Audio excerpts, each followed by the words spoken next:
I think the most significant memory in my tennis career was when I won my first national title, and it was an under 18 tournament in Pune, and I was really excited to go and play it because I knew I had a big chance to win that tournament, and I was in really good form. That tournament was in a clay court, and not my favorable surface, but I was still in good form in that tournament. So uh, I was winning each match comfortably, and I remember in the finals I was playing a good friend of mine who's also a lefty. So very tightly contested match, and first set I won like 6-3, and in the second set my strings broke, so I had to play with a different racket and I had some trouble, but then I managed to pull that match off, and that tournament changed a lot in me because after that tournament I achieved my highest ranking of being in the top 30 in India in under 18. So it gave me a big boost to go into the pro circuit in the future, and yeah, that was one of my most important tennis moments.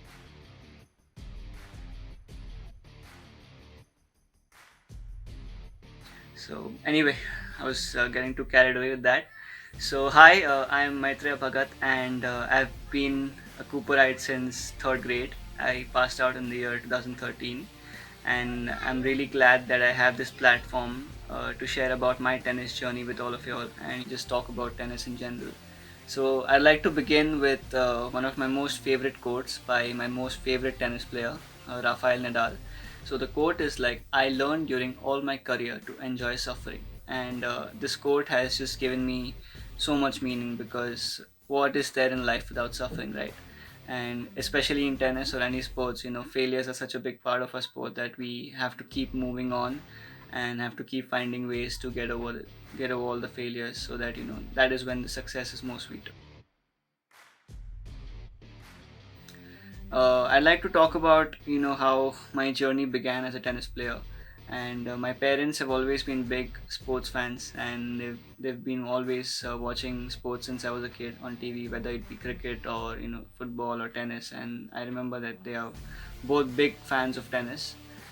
So because of that, like whenever any big Grand Slam tournaments were on TV, like Wimbledon or French Open, they always used to watch it. And I think it was in the year 2001. They were watching when I was just 4 years old. They were watching this Wimbledon final, and I was also watching alongside them. And I don't know what just struck me about the sport, but that is when I told my parents that what sport is this? I just asked them. So they were like, "This is tennis. Do you like it?" So I said, "Yeah, I like it. I'd like to play it." So that is when I picked up, and then they put me to tennis a year later when I turned 5. And since then, there's been no looking back. I absolutely love the sport, and it has given me my best memories, and it has shaped me to be the person I am today. So I'm really glad that I have tennis in my life. So next, I'd like to talk about tennis in general as a sport and all the skill sets you need to develop to be a really good tennis player. And for me, tennis is one of the most difficult sports you can ever play because it is not just physically training; it's also mentally training. In the physical aspect, you need to have a really strong upper body, really strong lower body, and also very stable and solid core because I mean, tennis has so many complex movements, and it's not just about being strong and powerful, it's also about having the endurance to do it continuously for about 2 or 3 or even 4 hours, as you see in the 5 set matches which these top players play. And, as my coach says, that tennis is basically all mental. You can have a really fit body, you can have the best shots in the world, but if you have a weak mind, it can't get you anywhere. And this is what I've learned in my tennis journey also till now, that you might have the best forehand in the world, but then when the pressure is tight and you're serving for the match or something, to be able to hit that forehand with the same intensity, you need to have immense mental strength. In this, I'll be talking about my hardest day at training, and how I had almost fainted that day. Well, it's a big memory. It's a really good memory for me, and this was 5 years ago. I was in the US. I'd gone there for a training camp, and I remember like I had really gotten fit by since the time I got there, and I challenged my coach in the last day of my training camp to give me his most intense workout, and and that's what he gave me.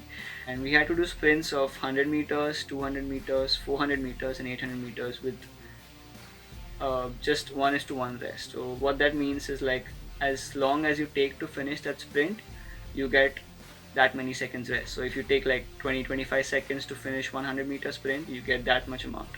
So there were 10 sprints of 100 meters with the same amount of break, moving into 8 sprints of 200 meters, moving into 6 sprints of 400, and then ending into 4 sprints of 800. So you guys can imagine that my condition was pretty pretty horrible by the end of that. But also, I managed to complete that workout, and in the end, my fitness coach told me that he's really proud of how fit I had become. And as an athlete, that is one thing you're really proud to hear about yourself, when you're able to last some of the most toughest training days. And I, even now when I talk about it, I remember the feeling how it was, because I was running alongside the ocean, and even though I was like, I wanted to fall down on the floor and not even get up, I still had, and I still kept on getting the energy to keep on going. So it was a really good moment in my life. So next, I'd like to talk about one of the most important topics in order to be a very good athlete, and that is, having to make the sacrifices you need to make in order to achieve your dreams. And I think there are a few which you need to let go of, such as junk food, or having to go out with your friends late night, night outs or stuff like that. And you need to have a really important diet. You need to get enough sleep in order to be really fit enough for training the next day. And from my personal journey, and from all the books I've read about the famous athletes, there is no regret about these things, because you're doing this for a purpose. And when you have that purpose clear in your head, you don't think of these things as sacrifice.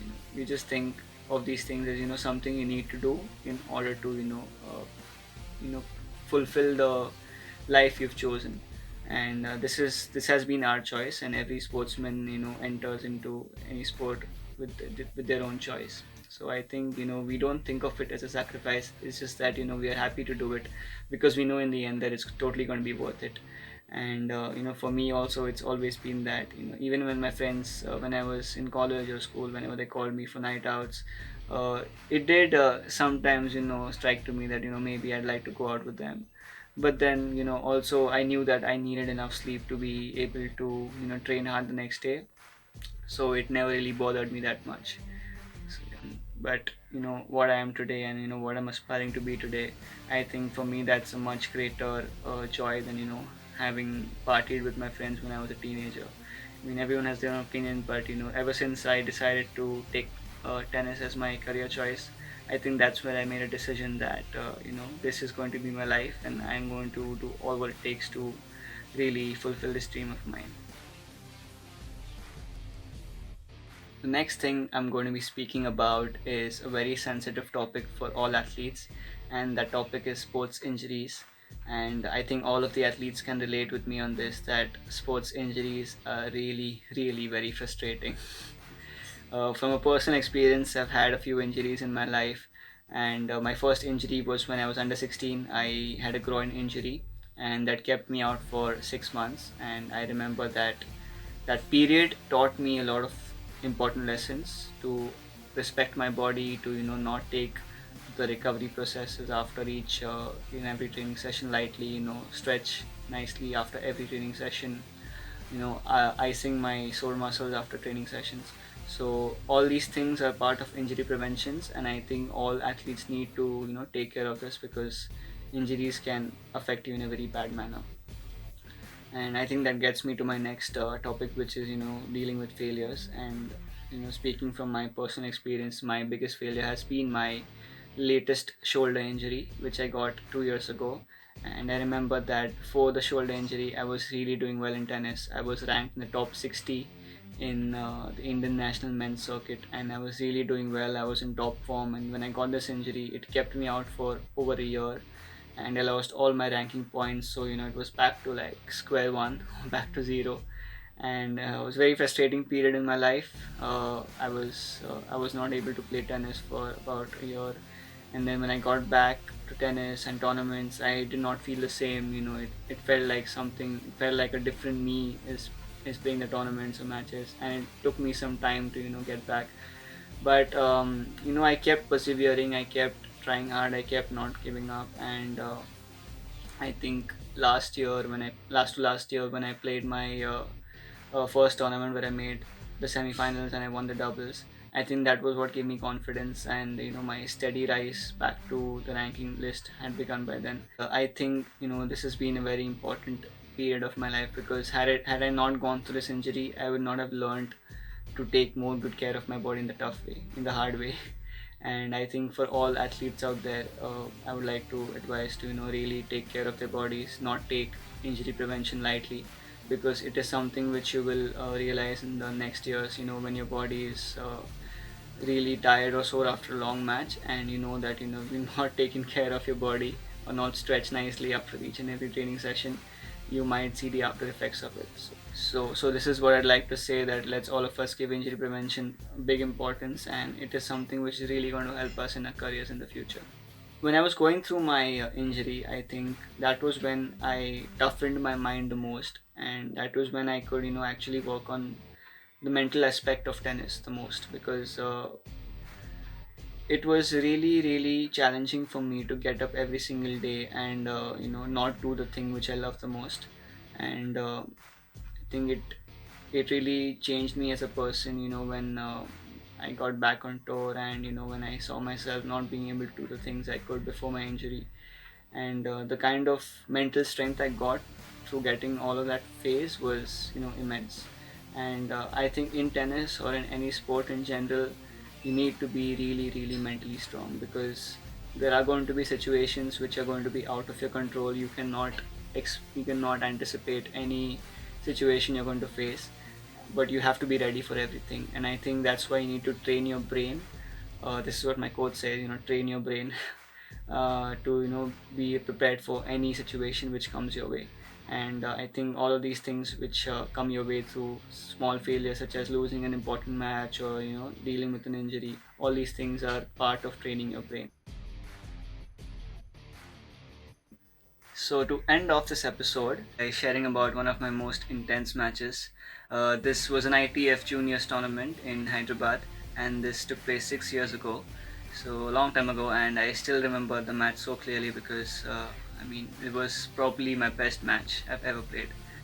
So because of the huge rain delay in that tournament, we had to play like two matches in a single day.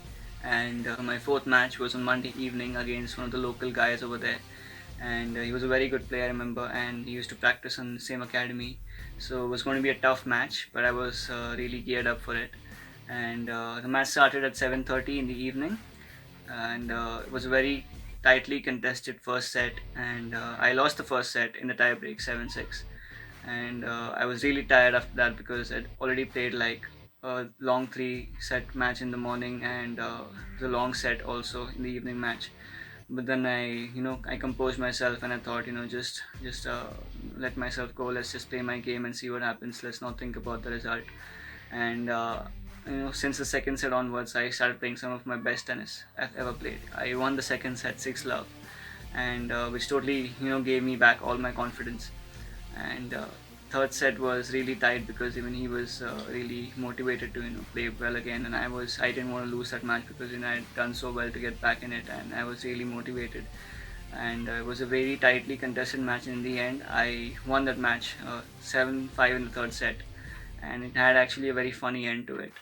uh, so at the last point of the match, okay, so his father was sitting outside watching us, and in the last point he'd already like given up, because he knew that I had the match. So he hit the last shot out, and as soon as he hit that out, he threw his racket right over the fence into his father's hands. Keeping the funny bits aside, I like to end this episode with three mantras, if you may say, which I have learned in my life, which are going to be of great use to me and have been even till now. The first thing I have learned is to always be a good human being, no matter how good you are at your career or whatever you do. what always comes down is, how good you are as a human being.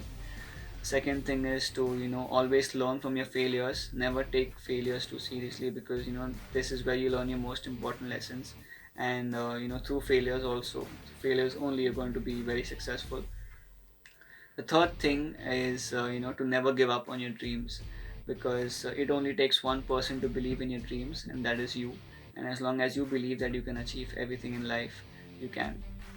So, thank you so much for listening to me. It's been a great pleasure to be part of this episode, and it's been really amazing talking about my tennis journey with all of you all. Thanks again for listening to me.